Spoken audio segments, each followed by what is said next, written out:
Meus amigos da nossa nova TV comunitária, estamos mais uma vez com vocês aqui, sempre trazendo as personalidades, os nossos amigos da nossa querida cidade de Mogi das Cruzes, que é muito importante valorizar, né, as nossas causas, valorizar os nossos valores, né, é importante. E Mogi é uma cidade que muitas vezes eu fico até um pouco triste, uma cidade que não preserva a sua memória, né? E aí a memória é importante mesmo, a gente poder... Então o nosso objetivo também aqui é a gente vai trazendo as pessoas, vai entrevistando. Nesses 4 anos que eu estou aqui na nossa nova TV comunitária, né? Já trouxemos quase 200 personalidades aqui dentro da nossa entrevista. E isso é o trabalho que nós precisamos fazer. E agradecer muito aos meus amigos, né, que me cumprimentam por esse trabalho. E a gente está aqui para isso, trabalhar e difundir a nossa cidade de Mogi das Cruzes. Hoje eu estou recebendo aqui no estúdio meu amigo, o doutor Gustavo Ferreira, advogado. Tudo bem, doutor? Tudo bem, Cícero. Obrigado pela oportunidade. Doutor Gustavo, que eu tenho a oportunidade já de conviver com ele, né? Não tanto tempo, como é jovem, e eu acho que um jovem dinâmico, trabalhador, uma pessoa que realmente está sempre aí à disposição da gente, e isso é muito importante ter amigos. O Gustavo, você é mogiano mesmo? Mogianíssimo. Mogiano. Estudou Mogi também? Estudei em Mogi. Coronel Almeida? Coronel Almeida. Estudei no Presidente Vargas, no Ferreira Lopes, na Universidade de Mogi das Cruzes, sempre aqui em Mogi das Cruzes. E o seu pai também, né, é da área de educação, né? Sim, meus pais são da área de educação. Minha mãe é professora, meu pai também professor. E seu pai teve muito tempo ele passou por muito tempo no Coronel Almeida, né? Sim, meu pai iniciou a sua carreira, né, na periferia de São Paulo e nos seus últimos 15 anos, salvo engano, ele acabou permanecendo de forma ininterrupta no Coronel de Almeida. Mas qual é o nome do seu pai? José Ferreira dos Santos, professor Ferreira. Professor Ferreira. É o Zé Ferreira, né? Bom, se você conversar aí com... formou bastante, né, pessoas, realmente um professor Ferreira. A gente fala professor Ferreira, muito bom. E sua mãe? Minha mãe é também... Meu pai não é filho de Mogi das Cruzes. Certo. Minha mãe é mogianíssima. Minha mãe chama-se Maria Aparecida Paf Ferreira dos Santos, professora primária por quase 36 anos. Muito bom. E vocês são em 3 filhos, né? Somos em 3 filhos, 2 mulheres e eu sou o único homem. E o que você acha, Gustavo, dessa transformação? Porque Mogi está passando por uma transformação muito rápida, né? Eu acho que em função da cidade da grande São Paulo, Mogi, essa área, Suzano, é o lugar que está sobrando alguma área, então está havendo uma expansão muito grande da cidade, né? Com certeza. Na verdade, assim, o que nós entendemos é que houve um interesse maior por parte de alguns empresários em investir em qualidade de vida. Nós estamos aqui num vale, né, o Vale do Alto Tietê. E durante anos, Mogi das Cruzes ficou esquecida em razão de não ter uma ligação de fácil acesso à capital e até mesmo ao interior. Após a abertura da Mogi Dutra, nós tivemos um avanço. Com a duplicação da Mogi Dutra, um avanço muito maior. E por ser o município maior em área territorial da Grande São Paulo, da região metropolitana, hoje recebe esses investimentos. É até uma coisa natural, viu, Cícero? Do meu ponto de vista. Mas com esse crescimento está bem, né? Você vê, hoje Mogi, com as ruas estreitas, e quando nós lançamos o primeiro guia de Mogi nos anos 70, Mogi das Cruzes tinha 1.500 carros, hoje estamos com 150 mil veículos registrados na prefeitura. Então hoje está até difícil a gente transitar pela cidade. A necessidade de fazer algumas obras mais, né, faraônicas, algumas obras, porque o trânsito está complicado em Mogi, né? Sim, eu acredito que nós deveríamos terminar aí, né, as nossas autoridades constituídas aqui em Mogi das Cruzes, terminar o anel viário. Porque o anel viário, com certeza, ele vai possibilitar quem quer que seja se deslocar para outro bairro em questão de minutos. sem a necessidade de passar pelo centro da cidade, que se torna inviável, né? Mogi é uma cidade que tem 450 anos. Então é uma cidade muito antiga. Naquela época acho que nem se imaginava em ter veículo, né? Quanto mais avião.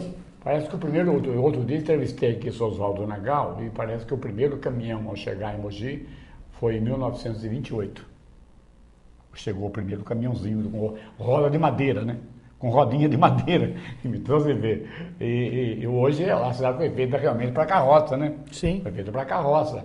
E hoje não se dá mais. Então há necessidade de se fazer um projeto mais avançado. Por exemplo, uma das ideias, eu até estive conversando outro dia aqui, seria, eu acho que teríamos, falar tanto de viaduto de Jundiapé, viaduto da Campos Sales. Eu acho que aqui na Gaspar Conqueiro, aqui na própria, perto da TV aqui, no final da Gaspar Conqueiro ali, pelo aquele vale da Rua Lara, você fazer um elevado que levaria o trânsito lá na Rua do Deodato. Não havia necessidade de você passar por baixo ali, você já ia direto lá, porque nós temos poucas, aqui praticamente temos uma rua que entra na cidade, a Ipiranga, a Ricardo Vilela e a Avenida. Então, né, nós temos que criar, talvez, melhorar os acessos, né? Sim, nós temos que ter outras rotas de alternativas que nós, infelizmente, hoje não temos, até porque a cidade foi projetada, né, de forma adequada naquele momento, há 450 anos, não se vislumbrava uma cidade hoje que tem por perto de 500 mil habitantes. Mogi, se não é hoje a maior cidade em número de habitantes, é a segunda maior. Acredito que Mogi só deve perder, ainda que não de forma oficial, para o município de Itaquaquecetuba, Cícero. Do quê? Em número de habitantes. Habitantes? Não, acho que habitantes não Mogi, eu acho que é a primeira, né? Não, de forma não oficiosa. Itaquaquecetuba, em razão da proximidade com a capital, eu acredito, né, que nós temos muito mais pessoas lá residindo, embora são pessoas que vão apenas dormir, né, não participam da vida política, administrativa do município de Itaquá, mas eu acredito, até pelas nossas andanças aí, né, nosso trabalho, que Itaquá hoje já superou o número de habitantes. O que acontece é que o censo, a população de Mogi, que nem hoje, determinada pelo último censo, de 372 mil habitantes, determinada pelo censo. Agora, você pegar, por exemplo, o Itaquá, por exemplo, para fazer um censo ali, é difícil, porque a cidade é rodeada por Suzano, Poá, e realmente, é possível realmente que a população de Itaquá seja maior realmente que de Sim, Mogi. nós temos lá divisas com Ferraz e Vasconcelos, divisa com Poá, com o próprio São Paulo, né? São aquelas 4 cidades, ou seja, a cidade de Quêmio. São Paulo, Itaquá, Poá e Ferraz, né? Então, eu acredito que o município tenha já um número maior. Embora eu, pela primeira vez, tenha sido visitado por uma pessoa, uma pessoa do IBGE. Não sei se você já foi. Eu fui visitado nessa década, hoje. O censo está sendo feito por amostragem, né? Como é o caso da política, ele faz amostragem. Você entrevista no Brasil 2.000 pessoas e dá essa pesquisa. Sim, essas amostragens. Bom, na minha casa só me encontrava, eu estava só. E perguntaram quantas pessoas ali residiam, eu informei o número exato, né? Porém, eu poderia ter falado um número maior. Quer dizer, será que todas as pessoas falam a verdade? Nem sempre, né, Cícero? Eu fui entrevistado uma vez pelo censo, mas num censo especial, um censo não de população, um censo que eles fazem outro tipo de censo econômico. Até a pessoa até se surpreendeu, porque na época que eu fui entrevistado, a pessoa surpreendeu, perguntou a marca da sua geladeira. Eu falei, não tem geladeira. Você não tem geladeira? Máquina de lavar, não tem máquina de lavar. Não, na época eu estava morando na Ilha Bela, e realmente eu não tinha geladeira, não tinha máquina de lavar, não tinha... Mas o que o senhor tem? O que o senhor tem então? Eu falei, não, tem uma cachoeira, tem muito verde, tem um mar, me rodeia. Aí o Mercedes deu risada, ele falou, poxa, então eu fui, né? Mas eu acho que ainda o censo hoje, as pesquisas através de amostragem, elas é firme, a gente vê bem mesmo pela política, né? As amostragens políticas dificilmente se erra, né? Na verdade, eu particularmente entendo que a questão de pesquisa, ainda no Brasil, não deveria ser da forma como é. Porque nem sempre retrata a realidade geral, e sim naquele momento. E, por exemplo, existem muitas pessoas, a sua grande maioria, que deixam de votar no seu candidato e votam naquele que está na pesquisa em primeiro lugar, por não querer perder o voto, sem saber o mal que está fazendo para si mesmo. É uma coisa muito interessante.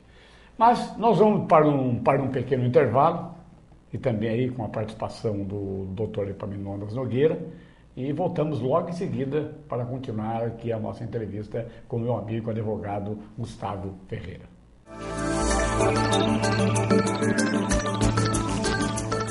Amigos da nossa TV comunitária, o Dr. Epaminondas Nogueira, que sempre participa com a gente, colaborando, respondendo às nossas perguntas dos nossos telespectadores. E hoje o Dr. Epaminondas vai responder a pergunta do Sr. Elton, que quer saber se é possível a sogra dele se aposentar. Ela tem 63 anos e sofreu derrame, sendo que trabalhou somente um ano com carteira assinada. E o marido é aposentado com um salário de R$600. O Dr. Epaminondas vai responder para o Sr. Elton. A pergunta que o Sr. Elton encaminhou sobre se é possível a sogra dele se aposentar aos 63 anos devido a um derrame, sendo que na vida toda só trabalhou um ano com a carteira assinada e o marido dela é aposentado com um salário de R$600, a resposta tem que ser desdobrada em duas legislações. A aposentadoria não é possível, porque ela começou a pagar quando já tinha passado dos 60 anos e pagou apenas um período pequeno. E ele não disse se ela ficou incapacitada totalmente. Então, nem diz quando foi esse ano que foi pago.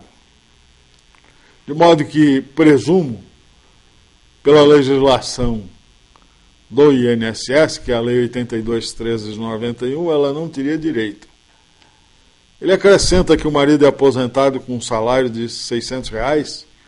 Isso sugere que ele cogitou da utilização da LOAS, a Lei Orgânica da Assistência Social.